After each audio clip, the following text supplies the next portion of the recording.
नमस्कार दोस्तों, मैं वैष्णवी, मैं पूजा, मैं फैजाबादी भौजी। सभी का स्वागत है फैजाबादी भौजी के चैनल पर। बहुत प्यारा सा विवाह गीत सुनाओ चलता है, कैसन लग कमेंट में जरूर बताइए। समरे बराना काई वाई गोलिनिया दहिया बेचना का जाई जी यकबाना गाइले दूसर बाना गाइले तीसरे माँ कांधारो कई राजी यकबाना गाइले दूसर बाना गाइले तीसरे माँ कांधारो कई राजी केतने कैया हाई ग्वालिन तोहरी माटू किया केतने कई दाहिया तो हार जी केतने कैया हाई ग्वालिन तोहरी सुराइया जुराई निवासी जायो जी केतने कैया हाई ग्वालिन तोहरी सुरतिया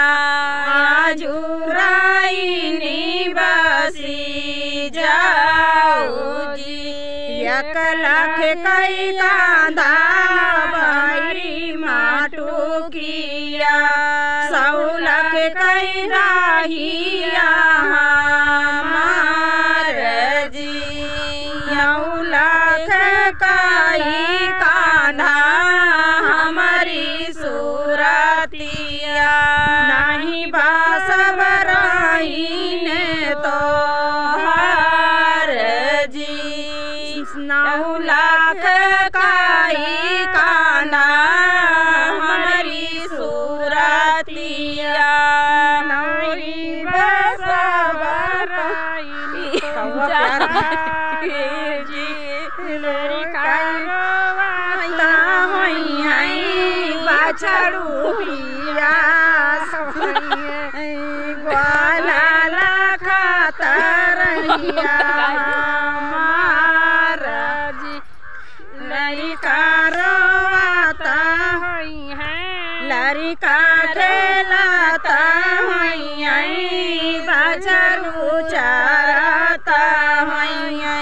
ग्वाला जई ग्वाला जई मालावा तो हार जी लड़का खेलाता बाछड़ू चराता